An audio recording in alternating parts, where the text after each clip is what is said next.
Next up, we have Chris Morrone, who is from Lawrence, Livermore, and not Los Alamos. Right? So I got that one right.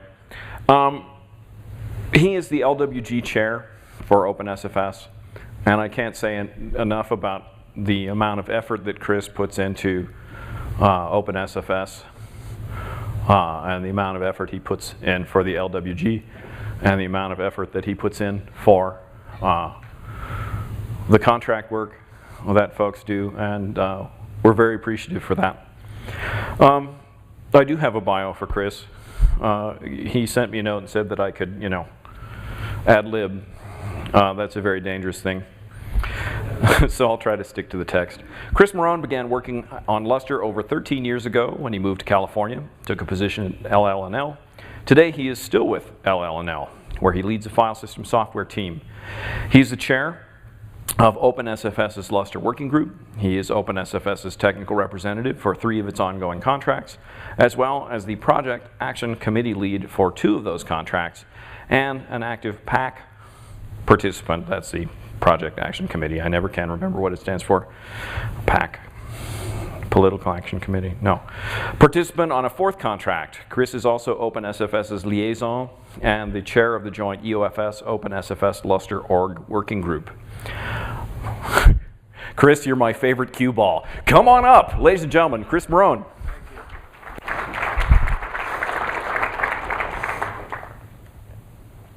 All right, the first thing I want to tell you about is give you a little update about Lustre.org. For any large open source project that is made up of developers from around the world, a strong internet presence is vital. If you were here at LUG in 2014, you heard Seagate announce their intent to transfer Lustre.org to community, which is fantastic. The legal paperwork negotiations can take some time, so in November, we had the actual asset purchase agreement in place. We also had a maintenance agreement in place between EOFS and OpenSFS that governs how we're going to jointly operate Lustre.org. In February, the actual domain name had been transferred into the ownership of OpenSFS on behalf of OpenSFS and EOFS. So now we actually own the domain, and we can make changes to how everything's set up. In March, we actually got the VMs, the virtual machines that Seagate and Xyratex before him had run to run the instances, the services for Lustre.org. Those were finally up and running under OpenSFS EOFS control. So now Lustre.org is under new management. You go there and the web page looks very different than it has in the past. This was a very recent development, so we still have a lot of work to do. We're going to be transferring a lot of content from various sources, updating it. So we've got a lot of work ahead of us for the next year, but I think this is a really major milestone and really good for the community. Some of you are going to be a little bored by this information, but others asked, so I thought I'd put up a slide about it. There were 2 major VMs that were running Lustre.org previously. A lot of the things that you're familiar with, the Wiki, Bugzilla, the old CVS server, that was all hosted by one fairly large VM. That VM we still have up, but we renamed it. It's now old.lustre.org, and we're going to keep that around for some time so we can mine it for old information, and a lot of people like to go back to the old Bugzilla and look at the old bugs and reference them. Compare the conversations that happened in Bugzilla to some of the old commits we have in the tree and figure out why people decided to do certain things they did. The second VM ran the mailing list server. That one we have very recently shut down. We've transferred the mailing list to the DreamHost server. That's a hosting service that OpenSFS was familiar with. That seems to be working well. Colin Faber helped us out there and worked through that transfer for us. The domain names have moved from Network Solutions that Seagate used and now reside at DreamHost as well. The new internet infrastructure, we now have web pages that are, the front page are going to be a fairly light set of web pages that are hosted by WordPress on the WP Engine site. But a lot of our content we're going to put into the new wiki that we've set up at wiki.lustre.org. That wiki is a media wiki instance that also is hosted on DreamHost. And that's where we're going to need the most help. Well, we need to gather a lot of the old information from the old wiki, from the HPDD wiki, from the OpenSFS wiki. We need to bring it all together into one place. That wiki, anyone can sign up for. So you can go, there's upper right, you can click to create an account, and you can help us add and update all the content information there. One of the problems we've had over the past few years is mailing list proliferation with Lustre. So these days, it's pretty common for people to cross-post across 3 different mailing lists because they're not sure who's signed up where. We'd like to put those problems behind us and go back to using the main mailing list at lustre.org. Just to give you an idea of how some of the major mailing lists have changed over time. 2 of the lustre.org mailing lists, Lustre Discuss is that big blue hump there. You can see this from 2003 up to the present. Traffic has really died off on Lustre Discuss at lustre.org over the past couple of years.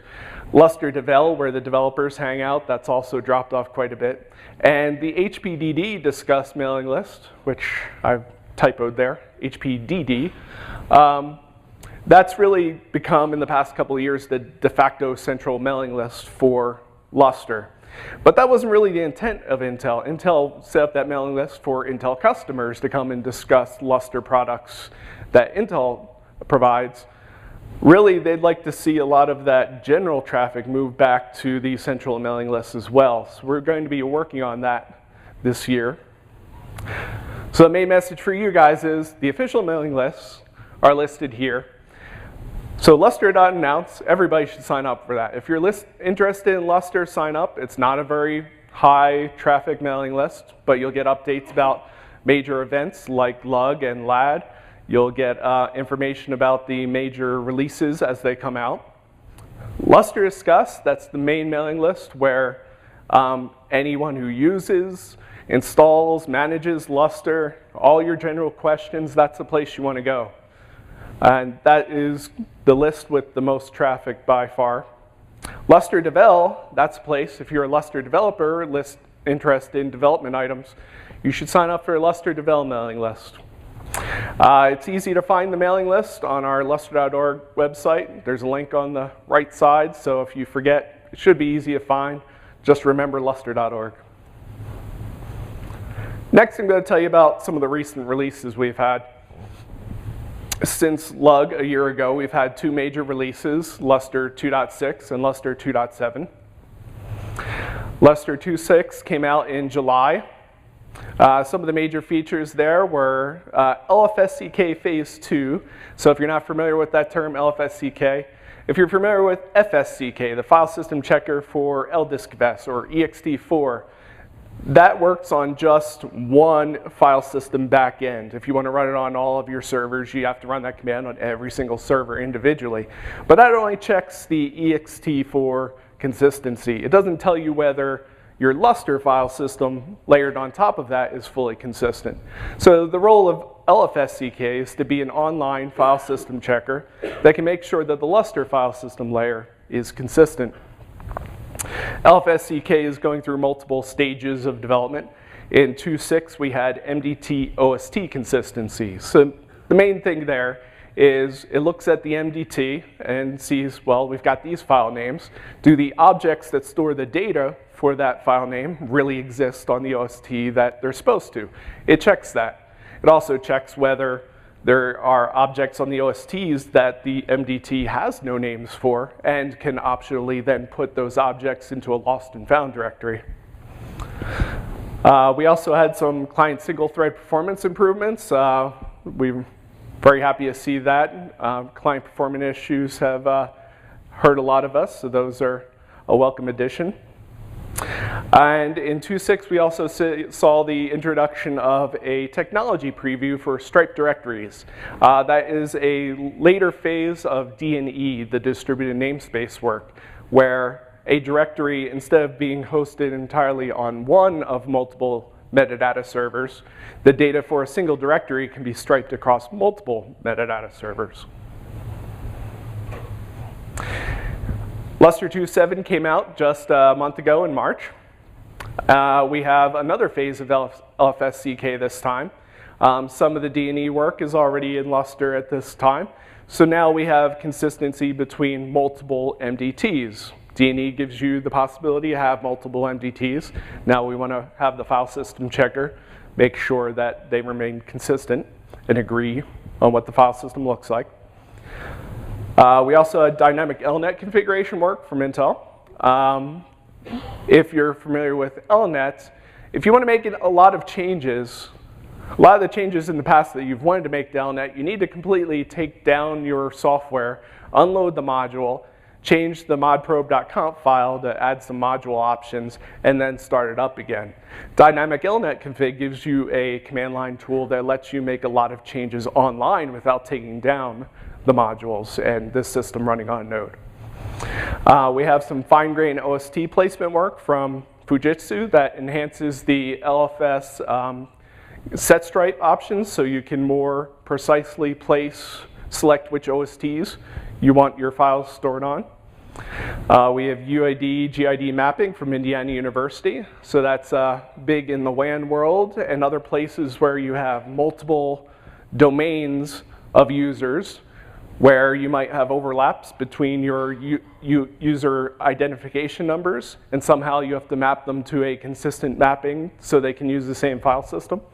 So two different universities, and you want to give some other university access to your file system, mount it remotely over the internet.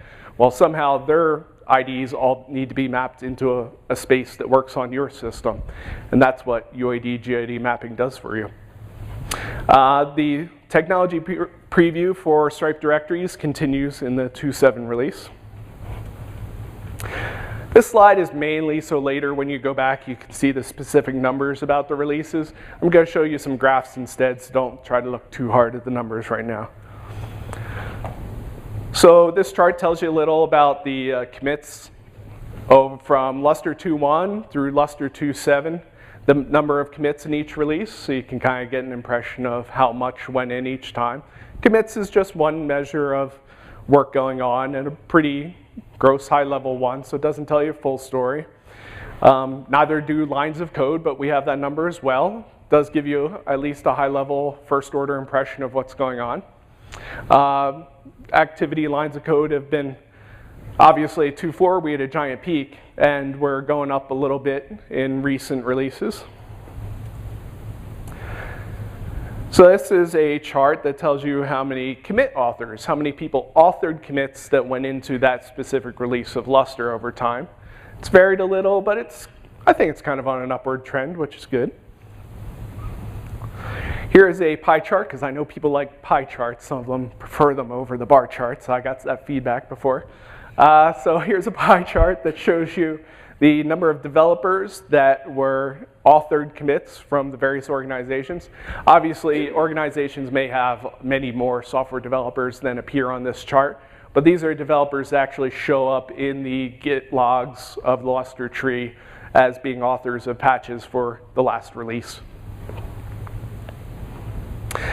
This is a breakdown by organization of who did the most commits for the last Lustre 2.7 release.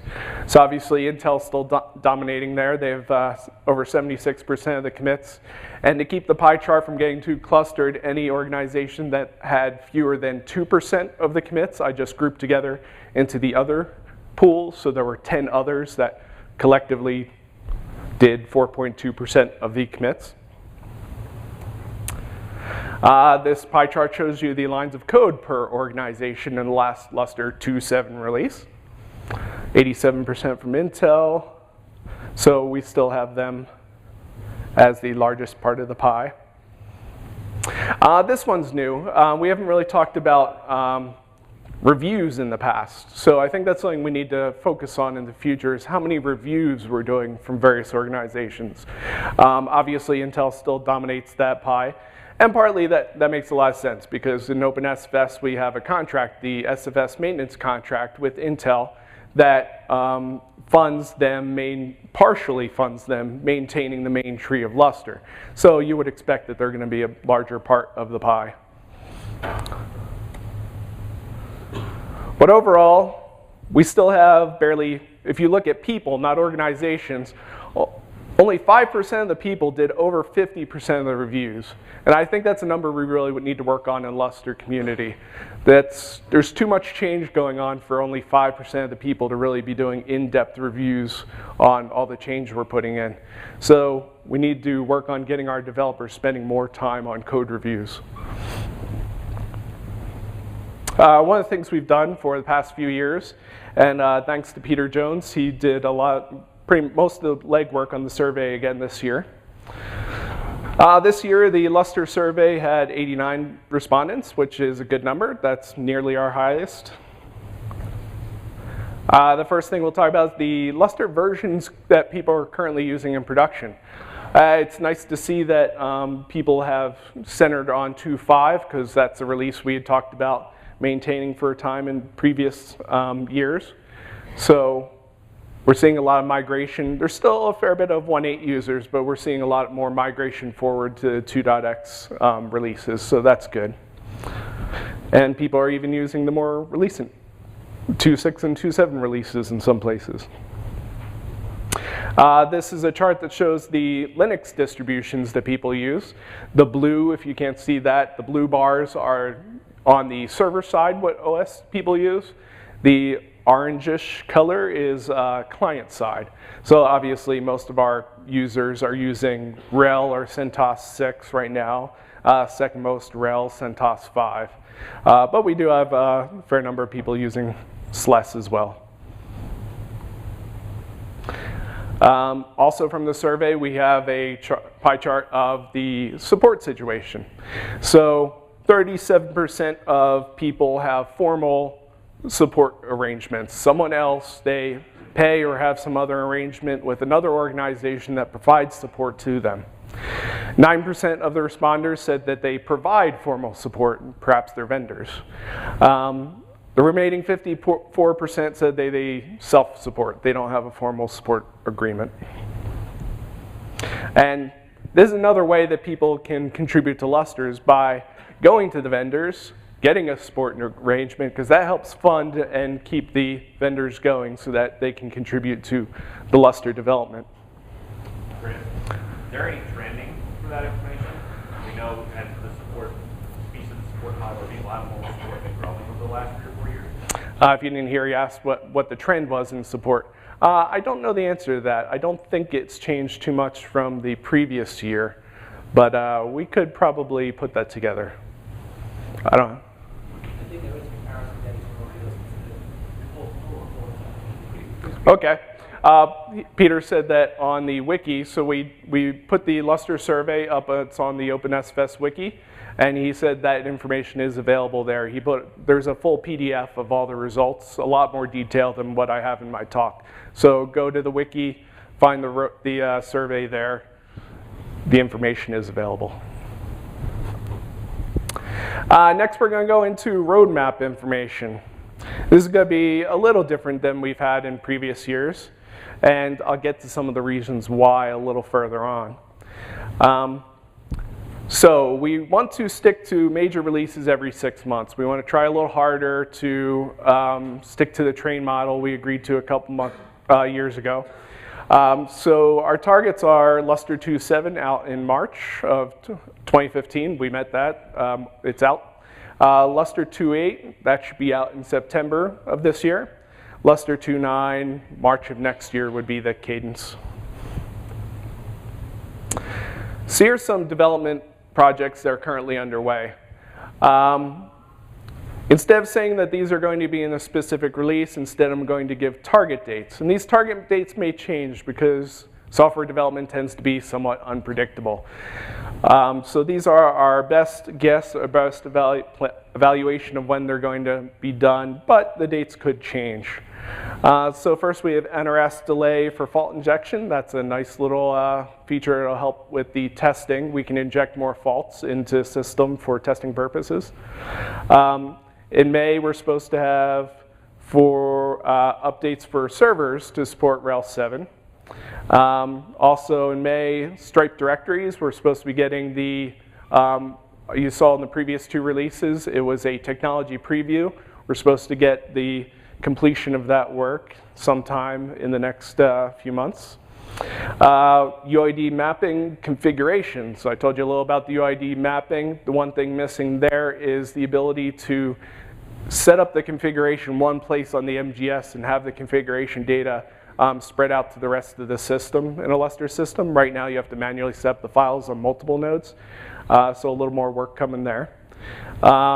We have multiple MD modify RPCs, and let me translate that for you. So right now a client can only have one metadata change outstanding with an MDT at a time.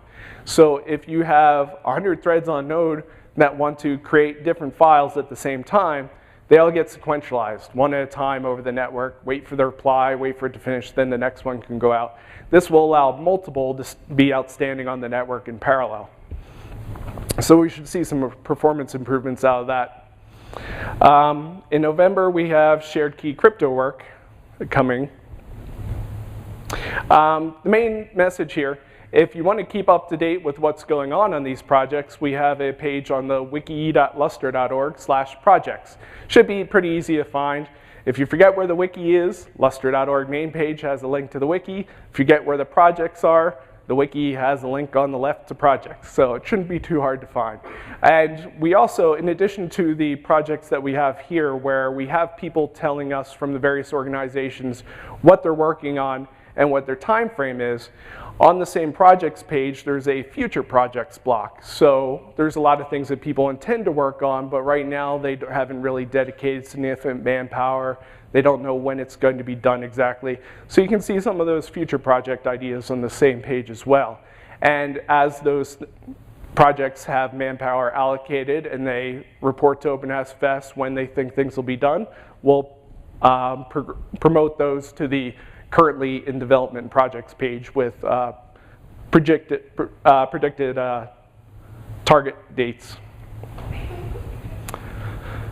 So next thing I want to tell you a little about is improvements we're trying to make to the process of developing Lustre. So I want to just, before I go into it, explain that if I accidentally say things like problems instead of challenges, you shouldn't take that as too much of a negative. All software development projects, and especially a project that's been under development for 15 years, has a lot of baggage around, and there are a lot of challenges in coordinating all of the developers. We had as many as 88 people coordinating on the last release, and those people are all around the world from many different organizations. Software development is hard. It's even harder when you have a lot of technical debt and an aging code base. Looking at a process improvement is what all software development projects do. If you're working on, if you have a proprietary product from a company, all that's hidden from you, you don't see it. So you get to see a little more of what's going on. If you don't like seeing the sausage made, you can just put your fingers in your ear for the next few minutes. So one of the major goals that we have in OpenSFS is to enlarge the pools of Lustre developers. In some of those pie charts that you saw earlier, Intel is still a very large part of that. And we appreciate it. We like all the work that Intel is doing.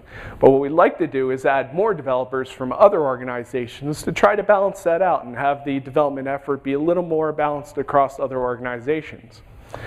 One of the challenges we face there is that Lustre's code has a very steep learning curve. So we want to look into ways that we can reduce that learning curve and get more people on board.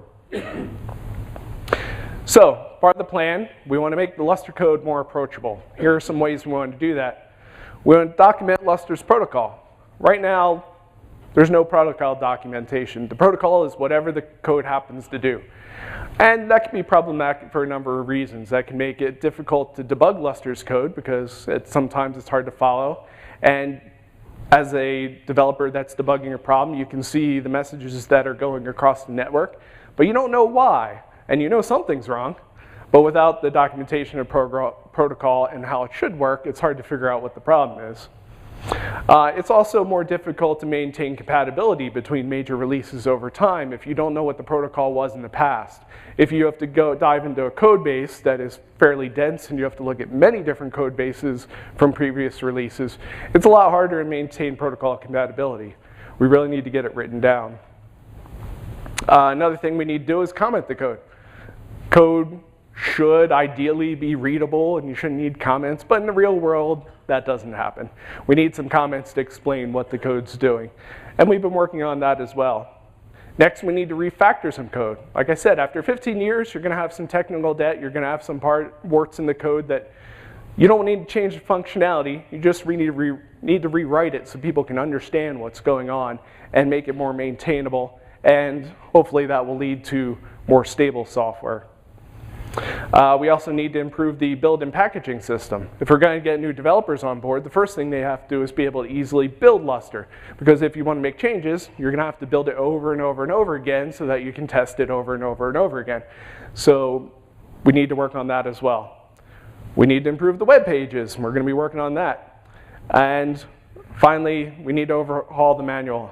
I probably shouldn't say finally, because there's more things that we can do. These are just the initial set of things that we're looking into.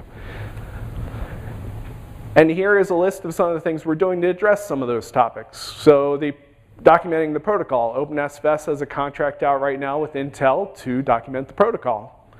Commenting the code. We had another contract. One of the sub-portions in the contract was adding a great deal of comments to the code, which makes it a lot more understandable for the newer developers, even for some of the experienced developers. Refactoring the code. We have a couple contracts that address refactoring and cleaning up the code in a number of ways. One of those was a Clio simplification contract, which Clio is the client I/O module of Lustre, so making the client-side code simpler, easier to understand. Improving the build and packaging system. We have various contributions from various organizations. We're slowly making improvements over time. There's still more to do there. Improving the web page. Lustre.org is now jointly operated by EOFS and OpenSFS. We're going to be making a lot of improvements to web pages over the next year. Overhauling the manual, there's been some minor improvements, updating the technical information, making sure the information isn't incorrect.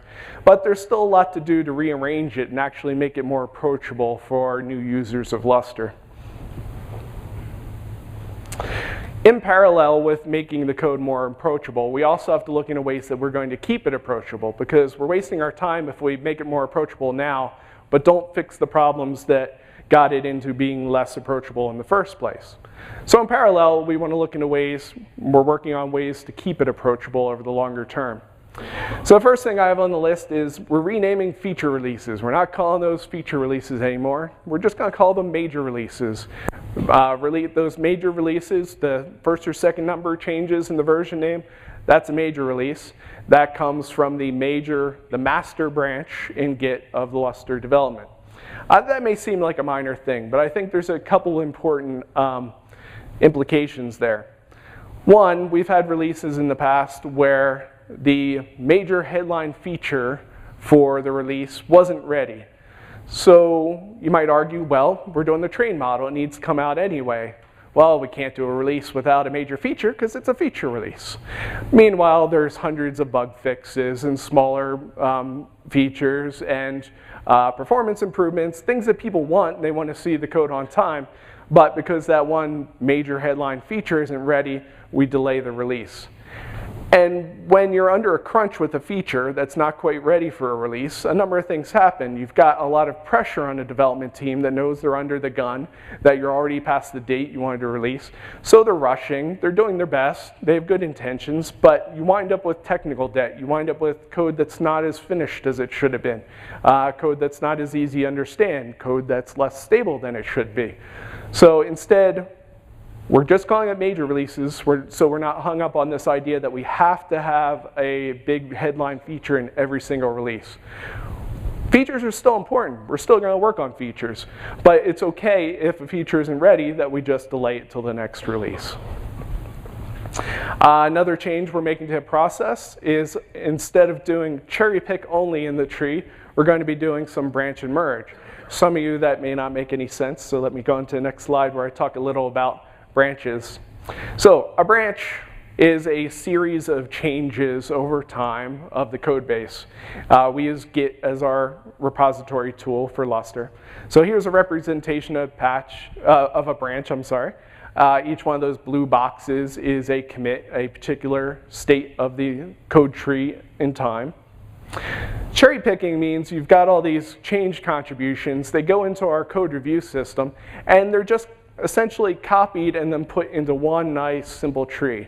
And that has some nice features. When people type git log and see the history of Lustre, there's just one linear history of all the patches.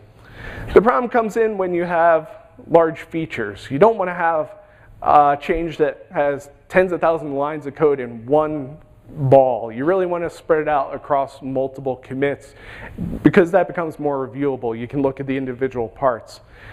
Unfortunately, on the other hand, you have that big change spread out, kind of zipped in, interleaved into the entire development tree, little bits at a time. There's a number of problems that can arise here. First of all, everyone intends to finish their feature, but you can get halfway through a feature and find out that you're pulled away to work on something else for some time. Now you've got this unfinished code in the tree, dead code that's not currently usable. You also have the problem that it's a little harder to review things like that. When you only see little bits of the picture, it's also very hard to test it. How do you know if the feature is really complete if you don't have all the patches together in one place? So instead of cherry picking all the individual commits from a feature, in the future what we'd like to do is use branch and merge. So you branch off from the main tree, you create a side branch, and you collect all your changes for your major feature in one place on that side branch. It'll be repeatedly rebased, meaning they'll be brought forward and replayed and somewhere else to keep the code up to date. And when it's ready, and we will finally merge it back into the master branch. Now you might wonder, was this really biased? Because it's just other mechanics. In the grand scheme of things, by keeping a feature out of the branch and all collected together, we can do a little more, we can raise the bar on what it takes to get into a main branch.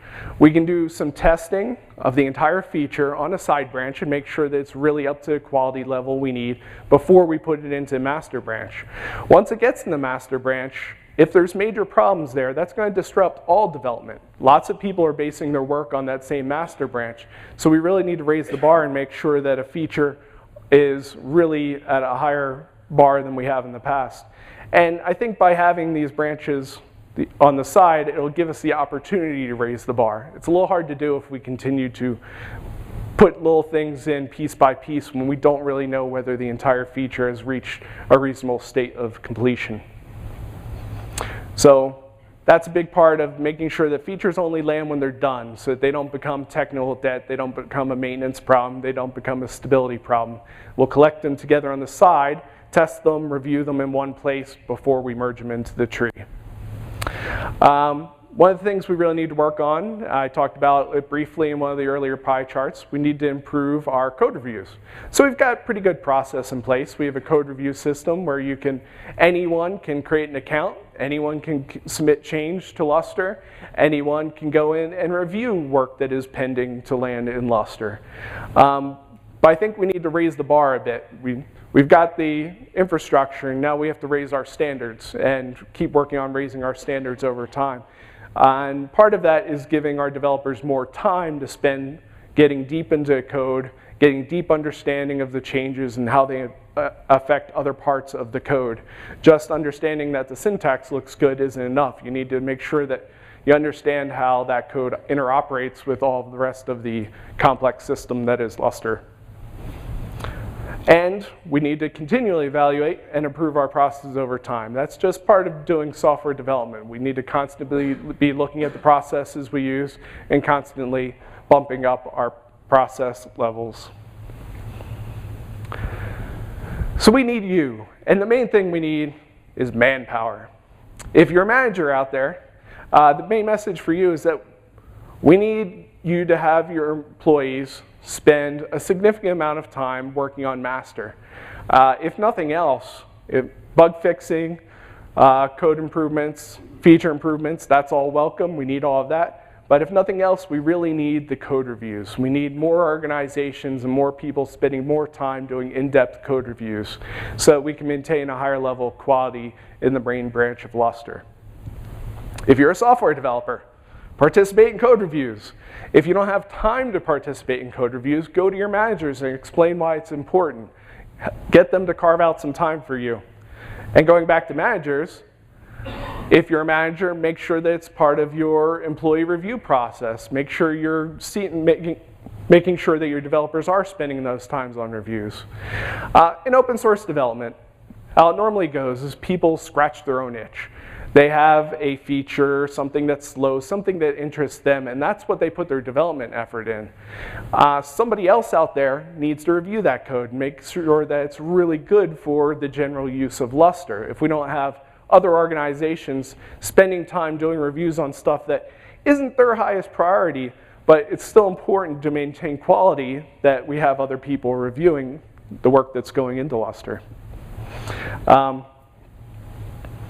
Of course, if you're a developer, contribute more code. That's an easy way to get involved. If you haven't been involved in Lustre in the past, there's a lot of places you can just go in, make code improvements, make little performance improvements, bump up the documentation in the code, improve the code comments. For everyone, we need to improve the Lustre documentation. Help us come and work on the manual. Help us work on the wiki of lustre.org. Help us improve all the documentation that we're going to be putting in place. And if you don't know what you can contribute to Lustre, just come and ask. There's a lot of things we can let you do. Tell us what you do. We can probably find something that you can work on and help us out with on Lustre. So just one final plug. Come back to lustre.org. It's now run by the open community, by OpenSFS and EOFS. Let's move back to lustre.org mailing list for most of our communication and help us generate content for the lustre.org site. That's all that I have. Thank you. Are there any questions?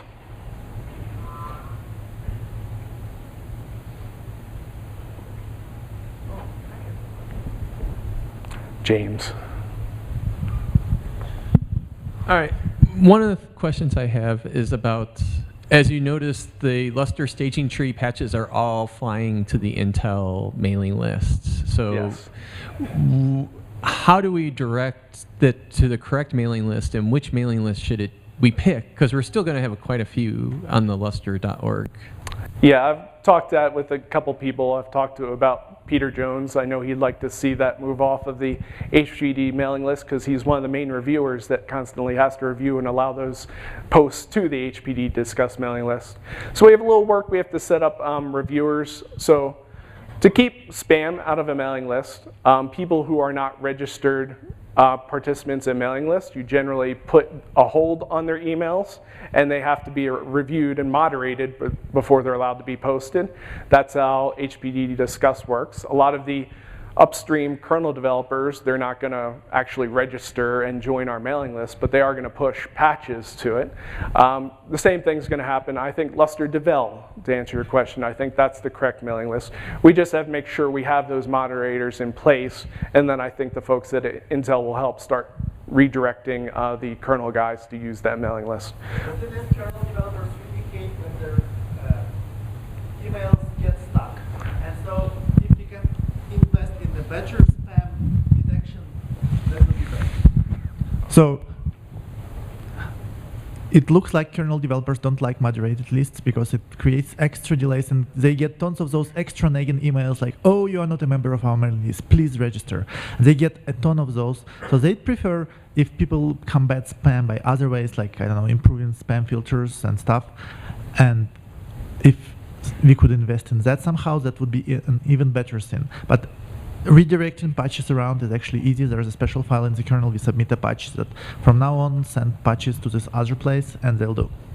Yep. Yeah, there's a number of ways we can tackle that. If they're annoyed by the response that says you're not a member, we can turn that email off. That would help too. But yeah, if we can find a reasonably good spam filter, it can be hard with mailing lists to keep enough of the spam out to keep it good, but that's certainly something we can look into. Chris, do you change how feature release and long-term support release schedule? So now you have 6 months and 18, so what's going to be? So long-term support branches have never been something that has been funded by OpenSFS. The main collaboration point for the community has always been the master branch. I don't think that, so Intel on their own dime has been the company doing the maintenance branch in the past. I don't think we're going to see that public anymore. So I think the main branch, the only one that we're really all working on together is the master branch, and those major releases, those are going to come out every 6 months. But you wouldn't necessarily expect any long-term support. If you want long-term support for an older version, or you want some feature or bug backported, you should go to the vendors. There are a number of Lustre vendors available. Ask them what they offer in the support arena, and a number of them would be perfectly happy to support you over the long term, over older releases.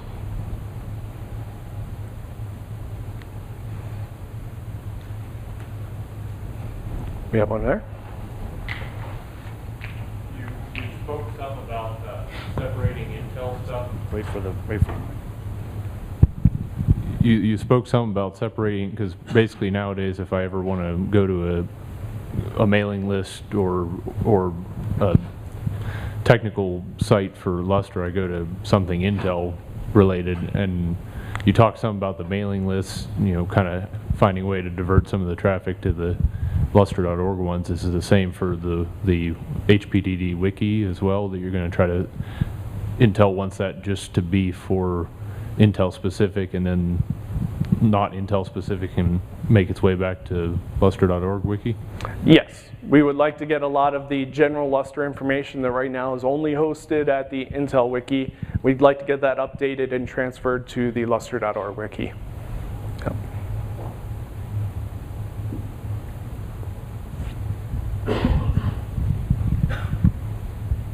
Two questions. One, is the mailing list membership for the old Lustre Discuss and Lustre Devel going to be moved forward to the?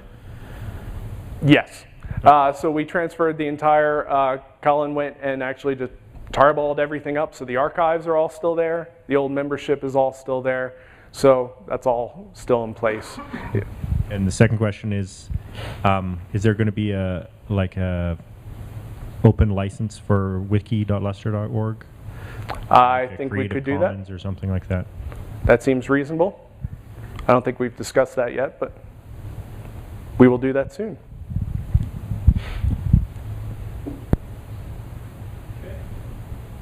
Chris, thank you very much. Thank you.